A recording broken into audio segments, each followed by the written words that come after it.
देश की राजनीतिक पार्टियों को प्राइवेट कंपनियों से मिले चुनावी चंदे का डाटा मिल चुका है। सुप्रीम कोर्ट के आदेश के अनुसार इलेक्टोरल बॉन्ड से जुड़े आंकड़ों को चुनाव आयोग ने 14 मार्च को सार्वजनिक कर दिया।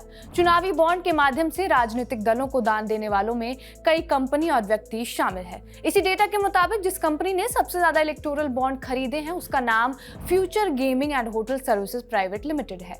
फ्यूचर गेमिंग कंपनी ने 1368 करोड़ के इलेक्टोरल बॉन्ड खरीदे हैं। इसी कंपनी के बारे में आज हम आपको इस वीडियो में बताएंगे और क्यों इस कंपनी का अतीत बार बार चर्चा का विषय बन रहा है।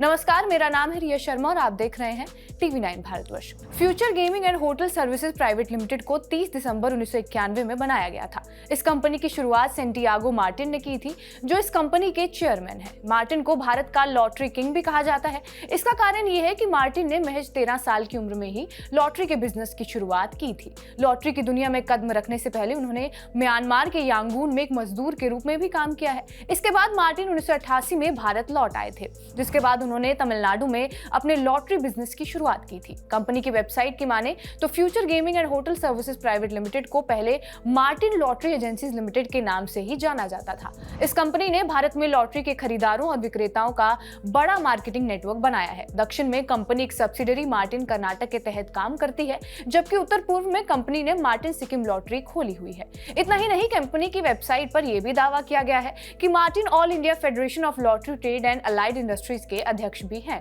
सेंटियागो मार्टिन को 2004 में foundation for excellence in business practice Geneva द्वारा बिजनेस फील्ड में गोल्ड मेडल से भी सम्मानित किया जा चुका है। इतना ही नहीं, वो भारत में सबसे ज्यादा टैक्स देने वाले टैक्स पेयर भी रह चुके हैं, जिन्होंने एक साल में 1 अरब रुपए तक का टैक्स दिया था।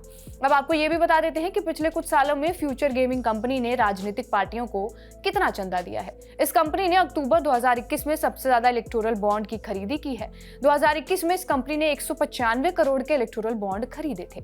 इसके बाद साल 2022 में जनवरी में इस कंपनी ने 2 बार 210 करोड़ रुपए के चुनावी बॉन्ड खरीदे हैं। और हाल ही में खरीदे गए बॉन्ड्स की बात करें तो जनवरी 2024 में फ्यूचर गेमिंग कंपनी ने 63 करोड़ रुपए के बॉन्ड खरीदे हैं।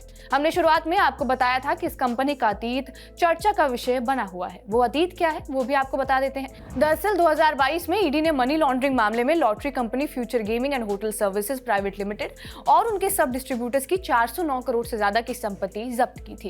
ईडी ने तब ये कहा था कि लॉटरी टिकटों की बिक्री से कमाई को गलत तरीके से गिफ्ट की ओर ले जाया गया है और कंपनी ने नहीं बिकी लॉटरी टिकटों को रखने और उन टिकटों पर टॉप प्राइस देने का भी आरोप लगाया हुआ था। और यह भी आरोप था कि कंपनी ने 2014 और 17 के बीच अवैध रूप से लगभग 400 करोड़ की कमाई की है। इसके अलावा 9 मार्च 2024 को ईडी ने रेत खनन की जांच से जुड़ी मनी लॉन्ड्रिंग जांच के तहत भी तमिलनाडु में लॉटरी किंग सेंटियागो मार्टिन के दामाद आधव अर्जुन के घर की भी तलाशी की थी। साथ ही साथ सेंटियागो मार्टिन की ईडी ने दूसरे मनी लॉन्ड्रिंग मामले में भी जांच की है, जो सिक्किम सरकार की लॉटरी की बिक्री से संबंधित मामला है। खैर, इलेक्टोरल बॉन्ड से जुड़ा मामला अभी भी सुप्रीम कोर्ट में चल रहा है, जिस पर रोज नए खुलासे हो रहे हैं और आए दिनों में नई जानकारी भी सामने आ सकती है। बहरहाल, आपका इस वीडियो पर क्या कुछ कहना हमें कमेंट बॉक्स में जरूर बताएं।